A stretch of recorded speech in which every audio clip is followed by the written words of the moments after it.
Doctor चिल्लाते रह गए, कोई डॉक्टर नहीं आया, कोई डॉक्टर नहीं आया, कोई डॉक्टर नहीं आया। क्या करें मंदिर का इंटरव्यू लेने के लिए बैठे हैं। तुम आधा घंटा 1 घंटा से एम्बुलेंस लेके कलेक्टर को बुला रहे हैं। क्यों चले? यहाँ का आजकल का इतना खराब है। तड़प मरे और यहाँ के लोग एकदम। नमस्कार, स्वागत है आप पूछो इंडिया पर। मैं हूं आपके साथ आदिल सिद्दीकी। लोग शायद ही याद रखें कि जब देश लाशों के आग में जल रहा था तो शासक बंगाल में चुनावी प्रचार का बंसी बजा रहे थे।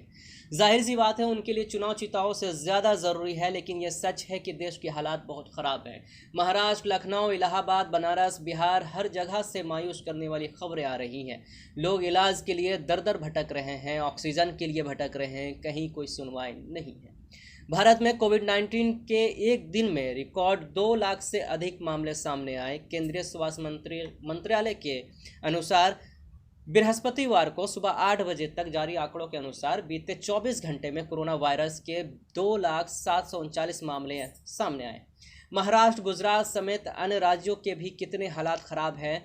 उत्तर प्रदेश के इस तस्वीर को देखिए और समझिए, ये एक उदाहरण है। असल में यह तस्वीर लखनऊ की है, जहां अंतिम संस्कार के लिए जो शमशान घाट है उसे घेरा जा रहा है, पर्दा डाला जा रहा है, इस जगह को ढका जा रहा है। आखिर क्यों ढका जा रहा है? दरअसल ये जलती चिताओं की तस्वीर इसी जगह की है, जो वायरल हो जाने के बाद सरकार को अच्छा नहीं लगता है, इसे ढक दिया जाता है ताकि हेडलाइंस ना बन पाए, सरकार की इमेज खराब ना हो। जी, इमेज भाई साहब, इमेज बहुत ज़रूरी है। स्वास्थ्य व्यवस्था बेहतर हो या ना हो, सरकार की इमेज बेहतर होनी चाहिए। सारी जद्दोजहद इसी बात की तो है। सरकार को जितनी अपनी छवि की चिंता है, काश लोगों के स्वास्थ्य की भी होती, तो लोगों की लगातार हो रही मौतें बेहतर हो, उस पर कैसे रोक लगे, बजाय इसके जो चरमराई लचर व्यवस्था है, जो सच्चाई है, उस पर ही पर्दा डालने का काम किया जा रहा है। असल में यह पर्दा ही तो विकासशील देश की पहचान है। इस पर्दे को पाने के लिए ही तो आपने वोट किया था। खबरदार, पर्दे के पीछे जाने की कोशिश ना करें, दंडनीय अपराध है। उन्होंने आपसे ये भी कहा था कि कब्रिस्तान है तो शमशान भी होना चाहिए।